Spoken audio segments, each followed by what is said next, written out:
Hey YouTube, and welcome back to my kitchen. Today we're going to be doing something pretty simple. It's a freezer meal, although you don't have to make it as a freezer meal. Just stuffed shells with ricotta, some sweet Italian sausage. You're going to bake it up in the oven, or if we don't bake it, we can always stick it in the freezer and wait for a later day. I'm going to try to get 2 servings for my husband and I out of this batch today, one where we eat tonight and the other where I stick in the freezer for a later date. I'm going to start out with 1 pound. I have sweet Italian sausage. Now you don't have to use sweet if you don't want to. We just like the flavor around here. You can use mild, hot, whatever kind of sausage you like, and your pasta dish is the best. But I've got 1 pound here. I'm gonna fry that off, get that nice and brown, and while I'm doing that, I don't know if you can see, I have my pot next to it filled with water, and I'm going to start boiling the noodles, just like the package indicates on the back of the box. I've got one box here that I'm going to make all of the shells, and so I'm gonna boil those noodles, fry up my sausage, and I will meet you back here when those guys are done. All right guys, I'm back. My sausage has finished up frying. My noodles are cooked. Kind of a tip for you guys. Once they are cool enough to handle, go ahead and start separating those shells. They like to stick together and kind of like form into each other. I've just gone and just kind of separated each shell so that way it kind of stands on its own a little bit, so it's easier to fill. But definitely wait till they cool off a little bit. Don't want you to burn your fingers or anything. All right, in a bowl, I have 32 ounces of just plain whole milk ricotta cheese. I'm gonna add that whole thing. I have 1 egg that I've slightly beaten. That'll help just kind of combine everything. I have 1/4 cup of fresh grated Parmesan cheese. Well, as best you can. If there's a little more, that's all right. We like our cheese. And then I also have some mozzarella cheese here, and honestly, this whole thing is 1 pound. Throughout the whole dish, I'm going to be using this whole thing. So I'm gonna say about 1/2 cup to 1 cup of mozzarella cheese. Salt to taste. Black pepper to taste. That's kind of personal preference there.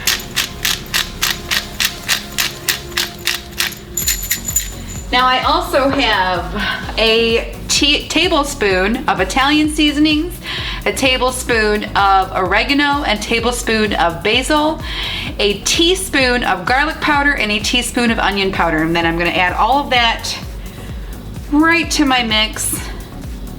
Now I do like spinach in my ricotta, or I'm sorry, in my stuffed shells, but I'm gonna freeze these, and every time I freeze it with the spinach, it always turns out watery. So I don't like to, like if I'm gonna make it that night and eat it that night, go ahead and add that like frozen spinach where you've cooked and drained it. That's delicious. But every time I go and freeze that stuff, it always ends up getting watery, and that's just not something that's very appetizing. Stir that around, give it a good stir.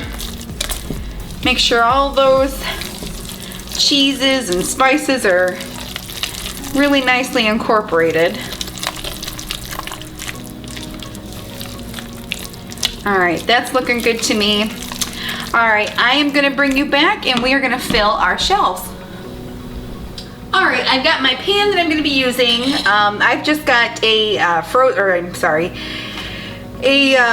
one of those tin disposable pans. I'm trying to replace all of mine with glass, but that's expensive and it takes time. I've got my jar of my favorite marinara sauce. I'm just going to pour a little bit in the bottom. Just kind of shush it around, and where the bottom kind of gets coated nicely. You just spoon if you have to. It's one of those quick dinners. Throw it together on a Wednesday night. All right. I have my shells, and they're not perfect. They didn't come out as beautifully as I'd like. However, we're gonna work with it. And I'm gonna take about, maybe a tablespoon, a heaping tablespoon full of our cheese mixture and just begin stuffing that shell. Now I found that if I place the seam side down, I don't lose a whole lot of that stuffing in there. I don't know if that's politically correct, but that's how I do it. Again, you just take about a heaping tablespoon of your cheese mixture and you stuff that shell. And then I like to place that seam side down so that way I don't lose a whole lot of that cheesy goodness mixture in there. I'll fill one more and then I'll just kind of speed this up. You guys get the gist. Okay, I'm gonna fill my pan completely and I will bring you right back.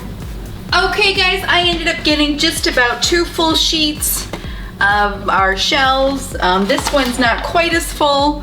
I'll probably put this one in the freezer and then end up serving that with maybe, I don't know, some Italian sausage or a side salad, something like that, just to make it a little more filling. I'm going to take a bowl, and I'm just going to use the same bowl I put that cheese in because that's flavor. I'm going to add the rest of my marinara sauce. Then I'm going to go back and add my ground sausage. And if you don't like this with meat, you certainly don't have to. My husband he kind of likes meat with dinner. Can't blame him. He doesn't eat meat all day long, but he likes it at dinner. Okay. Just gonna give that a quick stir so that way my sausage is well incorporated in that sauce. And then I'm just gonna gently, my pan got dented there, that's all right. Gently pour it over my stuffed shells. Kind of divide it in half if you can so that way you can get your other pan if you're freezing some. If you're not, then get it all over there. All right. I'm going to top mine with a little bit of mozzarella cheese, liberally, probably about half of whatever's left in the bag, and then I'll put the other half on the other sheet. I'm also going to sprinkle it with a little bit of that freshly grated parm. That's to taste. And then just to make it look fancy, I think I'm going to sprinkle the top with a little bit of basil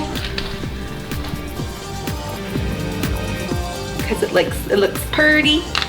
All right, I'm going to cover this with tin foil and place it in a preheated 350-degree oven for 40 to 45 minutes. I'm gonna take, about maybe the last 10 to 15 minutes. I'll take a peek in there, I'll open the lid, and as long as everything's getting nice and bubbly, for the last, about 10 minutes, I'll remove that tin foil so that way my cheese kind of gets extra bubbly and extra melty. I'll bring you back when it's time to take it out of the oven. Now, I will say this, I just said I was gonna bring you back. However, the one that I'm going to be freezing, I'm gonna go ahead and coat that the rest of my sauce. Kind of shush it around. I'll go ahead and put my cheeses on there. And then I'm just gonna cover it with the tin foil. I'll probably use 2 layers of the tin foil. I don't want to go through all this work and then have it get freezer burnt. And then when it's ready to make this, I will unthaw it, like take it out of the freezer the night before. Let it, whoops, just dropped my basil. I will let it unthaw in the refrigerator, and then whenever I'm ready to cook it, same directions, 350 for 40 to 45 minutes, taking that tin foil off about the last 10 minutes. All right, now I will bring you back when it's time to get him out of the oven. Okay guys, my stuffed shells have come out of the oven. They were in for a full 45 minutes, and again, I did take that tin foil off about the 10-minute mark.